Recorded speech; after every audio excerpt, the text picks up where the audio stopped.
तो दोस्तों यकीन हो तो कोई ना कोई रास्ता जरूर निकलता है। हवा की ओट लेकर भी चिराग जलता है। नमस्कार दोस्तों, मैं दीप बोगना स्वागत करता हूं आपका स्टडी इन दीप से एम्पायर में। तो आज की वीडियो में हम पढ़ने वाले हैं अगला चैप्टर, जो कि होगा बल गति के नियम, यानी force and law of motion. Law of motion तो बहुत ज़्यादा इंपॉर्टेंट है, साथ में हम यहाँ पे पढ़ेंगे फोर्स के बारे में भी। और अगर आपको इससे पहले वाला चैप्टर यानी 8th वाला चैप्टर याद हो तो वो था हमारा गति। गति के हमने उसमें तीनों समीकरण देखे थे और उससे बनते मिलते जुलते जो क्वेश्चंस एग्जाम में पूछे जाते हैं वो सब हमने वहाँ पे किए थे। और यहाँ पे आप ये वाला डायग्राम देखो। सबसे पहले तो इस वाले डायग्राम को देखते हैं, ठीक है। तो वस्तुओं को धकेलकर, खींचकर या लुढ़ककर उनकी गति की अवस्था जो है उसको चेंज किया जा सकता है, ठीक है। जैसे कि सर्वप्रथम हम पहला वाला यहाँ पे आप डायग्राम 1 देखो तो धकेलने पर जो ट्रॉली है, ठीक है, यानी ये जो ट्रॉली है इसको इस बालक ने फोर्स मारा तो उसके बाद क्या हो गया, लगाए गए बल की जो क्या हो गई दिशा यहाँ से परिवर्तित कर दी इसने, ठीक है। अब ये चाहे तो इसको किसी भी साइड को मोड़े। और जो यहाँ पे ये यानी दराज दराज को खींचा जाता है तो इसमें भी क्या लगता है, बल लगता है। जो हॉकी स्टिक होती है इसमें, इससे अगर हम बॉल को आगे फेंकते हैं तो उसमें बल भी लगता है और साथ साथ में गति भी, मोशन भी होता है वहाँ पे। तो यानी इनका जो संबंध है, ये सारा संबंध हम आज की वीडियो में भी देखने वाले हैं कि ये संबंध किस प्रकार लगता है, ठीक है। जैसे कि यहाँ पे आप ये पहला वाला डायग्राम देखो, ठीक है। तो इसमें क्या हो रहा है, अगर हम इस पर बल लगाएं यानी अगर हम इसको पास लेके आए ऐसे, तो उसके बाद क्या होगा, ये स्प्रिंग जो है वो क्या हो जाएगी, फैल जाएगी ना। जब हम छोड़ेंगे उसको तो क्या हो जाएगी, स्प्रिंग फैल जाएगी। और दूसरा जो यहाँ पे डायग्राम है, ये बॉल दिख रही है तो यहाँ पे इसको क्या किया गया, फोर्स लगाया गया दोनों साइड से।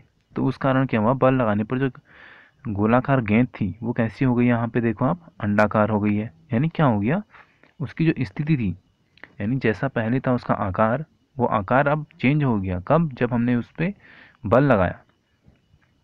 सबसे पहला जो हमारा हेडिंग है, संतुलित और असंतुलित बल, तो इसको पढ़ते हैं हम, ठीक है। तो यहाँ पे आपको इस वाले डायग्राम से देखो, लकड़ी के एक पिंड पर लगे दो बल। तो यहाँ पे ये लकड़ी का पिंड रखा हुआ है मेज में, इस पे दो बल लगे हैं, एक वाई है और दूसरा क्या है, एक्स है।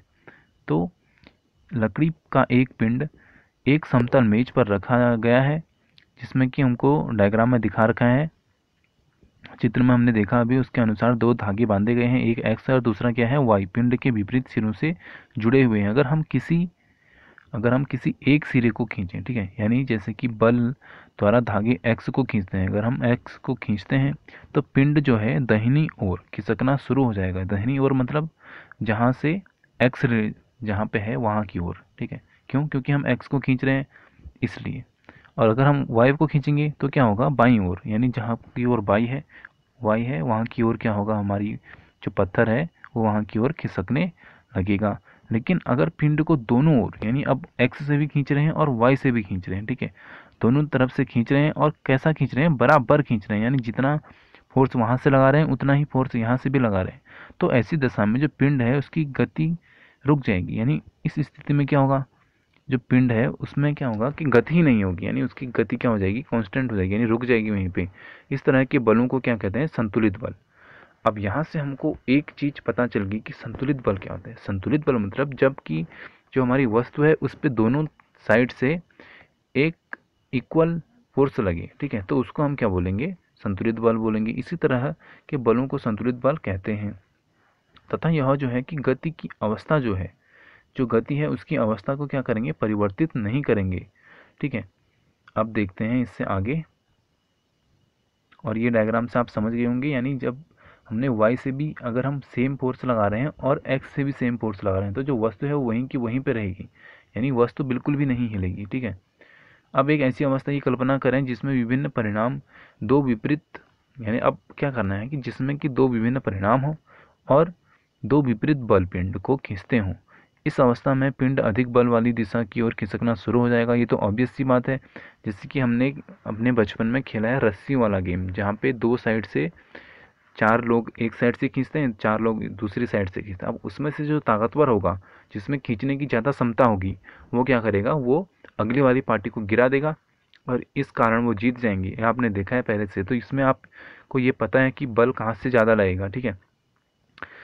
तो जो रस्सी होती है, अब इसको क्या होता है कि बहुत से लोग खींच रहे होते हैं, ठीक है, और बीच में एक लाइन होती है।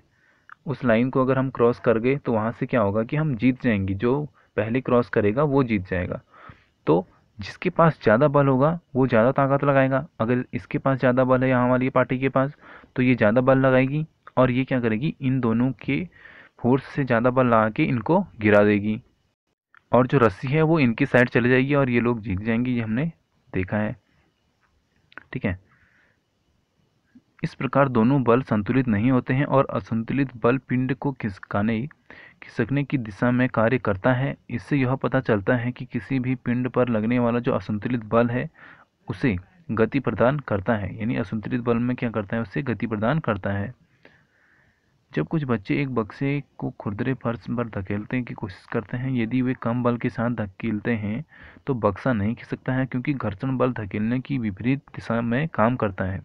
यानी यहाँ पे क्या है कि कुछ लोग हैं, ठीक है, और वो क्या कर रहे हैं, एक बक्से को धक्का दे रहे हैं, तो बक्से को वो धक्का देंगे, उसके साथ साथ नीचे क्या होगा, घर्षण बल लगेगा।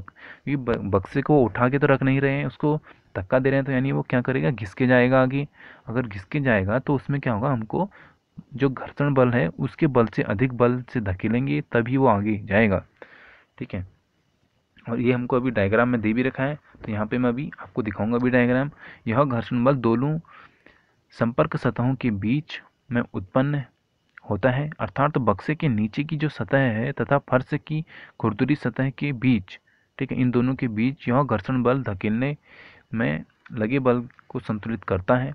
और यही कारण है कि जो बक्सा है वो क्या होता है, खसकता नहीं है। और यहाँ पे आप डायग्राम में पहले आपको दिखाता हूँ, ये वाला डायग्राम देखो आप, ठीक है। यहाँ पे क्या हो रहा है, बच्चे लगा रहे हैं धक्का और नीचे से क्या लग रहा है, घर्षण बल लग रहा है, ठीक है। यहाँ से भी सेम चीज़ हो रही है और यहाँ पे जो बच्चों ने ज़्यादा बल लगाया और घर्षण बल क्या है, कम है, ठीक है। तो इस कारण क्या होगा कि अब आगे क्या चले जाएगा, ये आगे इसको धक्का लग जाएगा और ये अपनी गति करेगा आगे को, ठीक है। तो जो 9.4 यानी जो बी वाला यहाँ पे डायग्राम है ये वाला, इसमें बच्चे बक्से को जोर से धकेल रहे हैं लेकिन बक्सा जो है फिर भी नहीं खिसकता है, ठीक है। ऐसा इसलिए होता है क्योंकि घर्षण बल अभी भी धकेलने वाले बल को संतुलित कर रहा है, यानी जो हम धकेल रहे हैं और जो घर्षण हो रहा है, यानी दोनों क्या हैं, अभी भी बराबर हैं। अगर बच्चे बक्से को ज़्यादा जोर से धकेलते हैं तब धकेलने वाला जो बल है वो घर्षण बल से अधिक हो जाता है। और जो कि हमने देखा था लास्ट वाले चित्र में, यानी इसमें, ठीक है, ये इस वाले में देखा हमने कि जो बच्चे धकेल रहे हैं,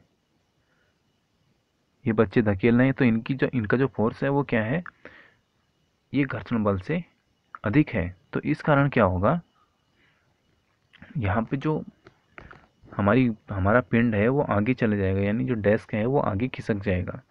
यहाँ असंतुलित बल कार्य करता है, इसलिए बक्सा क्या है, खिसकने लगता है। जब तक संतुलित था तब तक बक्सा नहीं खिसका, जब असंतुलित हो गया उसके बाद बक्सा जो था वो आगे खिसक गया, ठीक है। जब हम साइकिल चलाते हैं तो भी ऐसा ही होता है, पेडल चलाना बंद करने के बाद साइकिल की जो गति हो वो धीमी हो जाती है। ऐसा इसलिए होता है क्योंकि घर्षण बल गति की दिशा के विपरीत कार्य करती है। साइकिल को गति में रखने के लिए हमें फिर से पेडल चलाना पड़ता है, ठीक है। इस अवस्था में ऐसा प्रतीत होता है कि वस्तु से जो सतह है गतिशील बनाए रखने के लिए एक असंतुलित बल की आवश्यकता होती है। तथापि यह बिल्कुल गलत है कि कोई वस्तु समान वेग के साथ तथा केवल गतिशील रह सकती है जब उस पर लगने वाला जो बल है, यानी जब उस पर बाह्य बल लगे या घर्षण बल लगे वो संतुलित होते हैं तथा वस्तु पर कोई नेट बाह्य बल कार्य नहीं करता है, तब तक क्या होगा कि उसका जो मोशन है वो चेंज नहीं होगा। तो उसका क्या होगा, वेग परिवर्तन और उसकी दिशा परिवर्तन होता है। इस प्रकार किसी भी वस्तु को त्वरित करने के लिए एक असंतुलित बल की आवश्यकता होती है, यानी उसका स्थान परिवर्तन करने के लिए क्या होता है, एक असंतुलित बल चाहिए होता है, ठीक है। अब देखते हैं गति का प्रथम नियम। तो आई थिंक ये वाली वीडियो 10 मिनट से ऊपर चले जाएगी, इसलिए गति का नियम हम देखेंगे सेकंड पार्ट में। इस वाली वीडियो को करते हैं यहीं पे समाप्त। जय हिंद, जय भारत।